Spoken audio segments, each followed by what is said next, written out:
Hey, Dove and Peeps and Etymologists, it's Jane. I have Fable here. Look how cute this little fellow is. Hasn't he grown, for those of you that have followed this little fellow?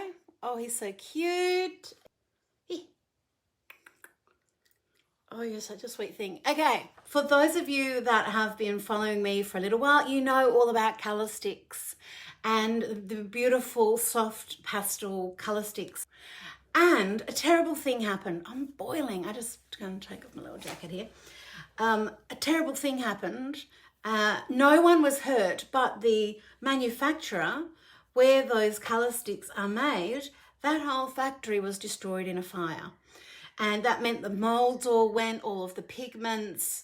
It was a very sad thing for the company, of course, but also for us because that was the end of colour sticks. So I had to go on a search and find a replacement, and that's what I'm showing you today. These are the new Marzipan Twists. And there's two colourways. There's the Jelly Bean Queen and the Gelato in Rome. Yum. They follow along in the layer cake tradition, and as in creamy, beautiful colours, water soluble, but this is like layer cakes you can draw with. Okay, so I'm going to swing the camera around, and oh, the magnet is strong today. And yeah, we'll have a little look at the colours. Okay, now this is the Jelly Bean Queen Marzipan Twists. The colours are lemon drop, top banana, sun-kissed tangerine, very cherry, cotton candy, grape jelly, yum, island punch, blueberry bean, berry blue, tutti frutti, sour apple, juicy pear. They're named after jelly beans. So I'm just going to take all the lids off them so you can see the colours.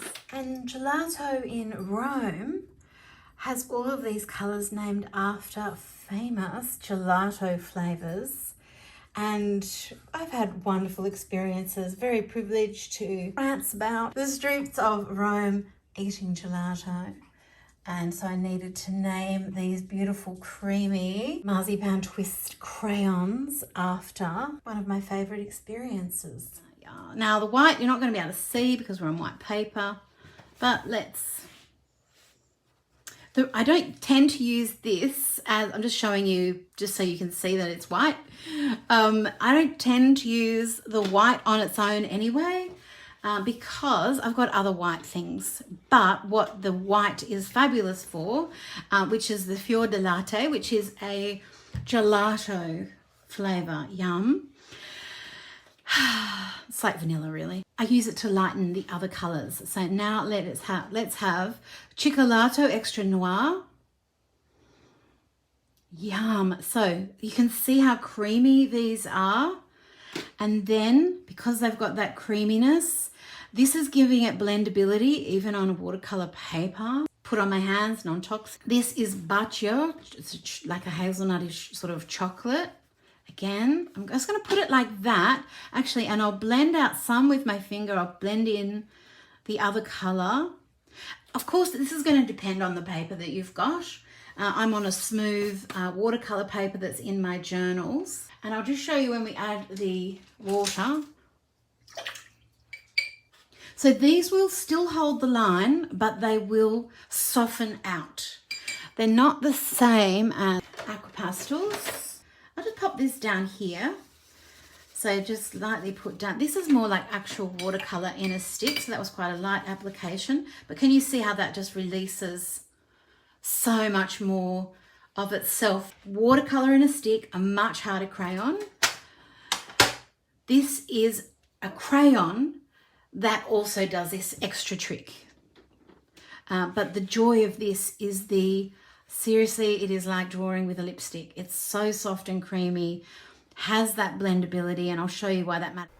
And let's not just swatch, let's do some artwork as well so I can show you some of the fun things that you can do with your Marzipan Twists. I'm just going to lightly sketch in. And when I say it's like drawing with a lipstick, I really mean it. They're so soft and creamy.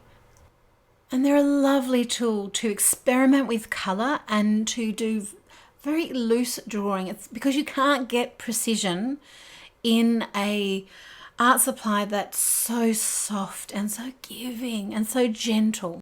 So I'm using the dark brown, which is bacio, and I'm trying with my Italian look. I'm not Italian. I don't know how to speak Italian. I'm going to try and pronounce things properly. Forgive me if I get it wrong. And I'm also using castagna, which is like a light flesh tone or a beige.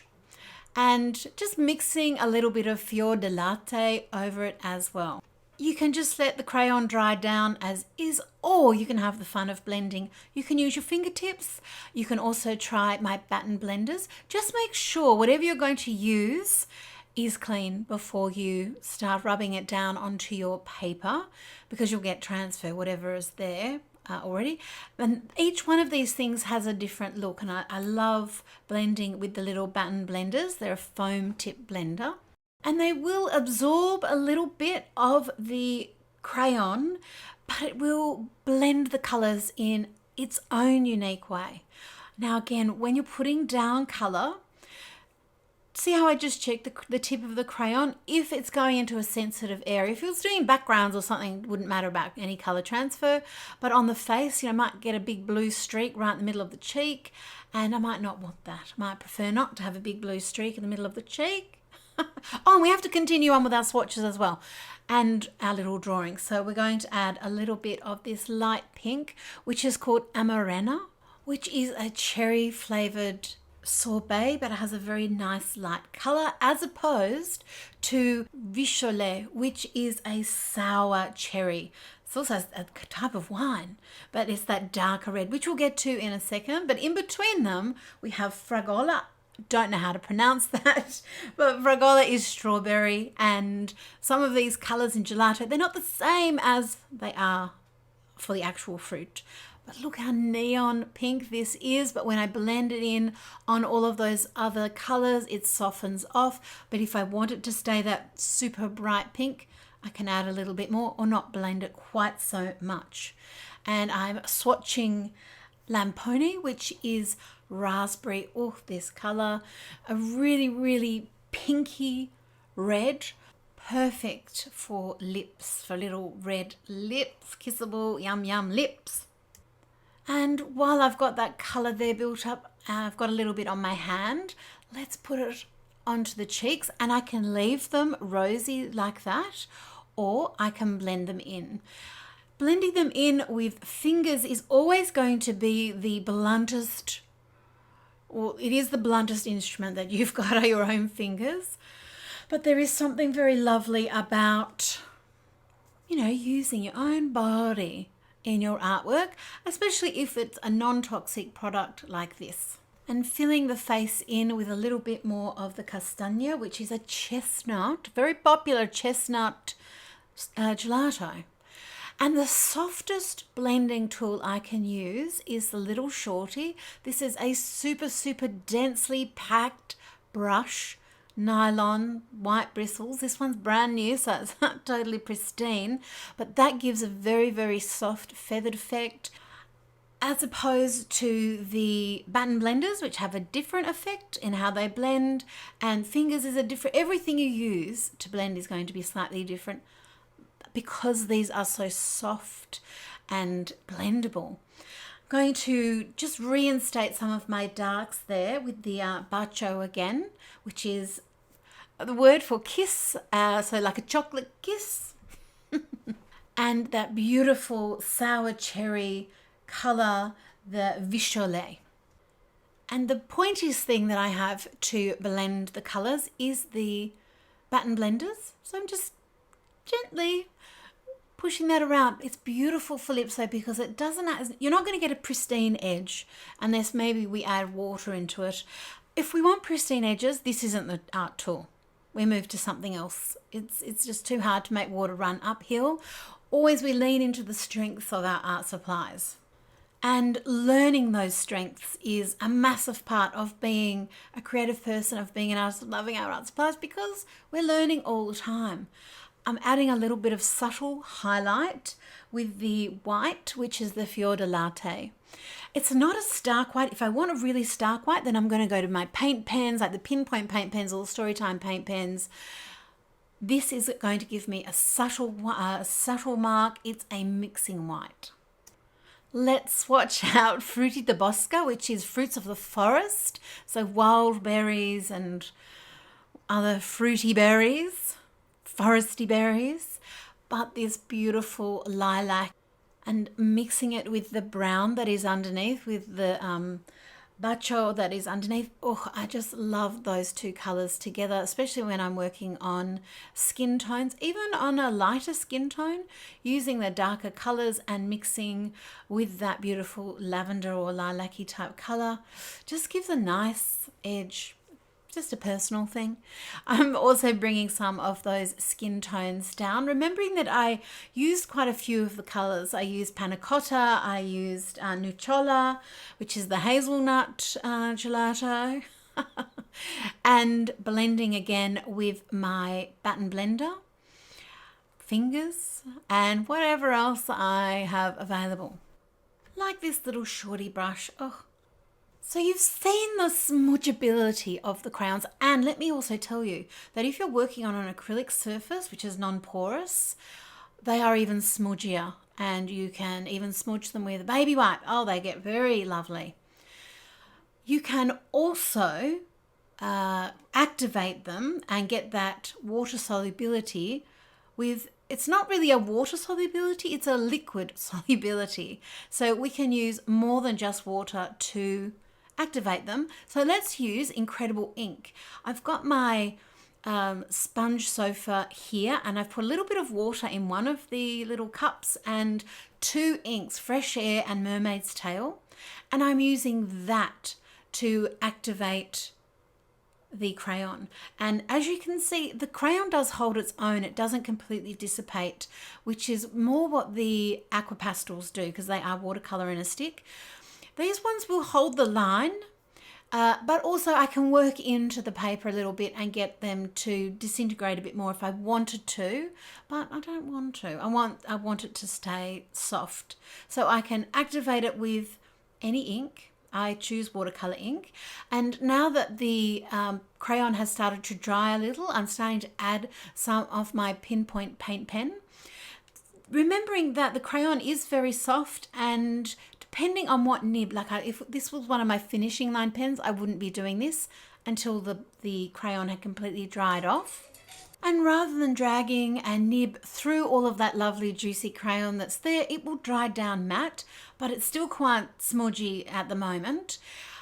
I'm going to use it as a paint. So I've put a little bit down of the dark black onto my mini mixer palette, but I could also use my palette paper just to scribble out some of the crayon and then use a brush to activate it. And I've got this very fine brush from the Layer Cake set, and just adding some little tiny details. You can also use acrylic paint to activate your Marzipan Twists. I'm just putting down some beautiful color, and then I'm going to put a little bit of gesso on here, but any acrylic will do. So you can add a color over it and you'll get a different effect again. And I'm smudging in with one of the little shorty brushes and activating my crayon with the acrylic paint, and that will give a lovely soft effect as well. And now let's just quickly swatch out, through the magic of video, the Jelly Bean Queen set, just so you can see these gorgeous bright colors. They're just a very, very happy making set of colors. I've got Cotton Candy in here, which is friends to the Incredible Ink Fairy Floss, and just showing you how they twist up and down. You don't want to over twist and get too much of your crayon just sitting out there in the yonder. You want to keep it fairly contained because they are very lovely and soft. Again, smush them, smudgeable with your fingers, or add water and blend them out that way, and you'll get a lovely light watercolor released from them. Or use inks or acrylic paint to release the color as well. You're going to get a different effect with each of those. Also, you can mix the colours and mix your own colours because they are so soft and smudgeable. And that's why I've got warm and cool yellows, blues and reds in this set so that you can mix. And it's lovely getting tactile and blending the colours physically with your own hands. It's safe to do so. Another really wonderful benefit of these is how fabulous they are. If you've got any form of hand mobility issues, fantastic for that because they are just so easy to use and hold.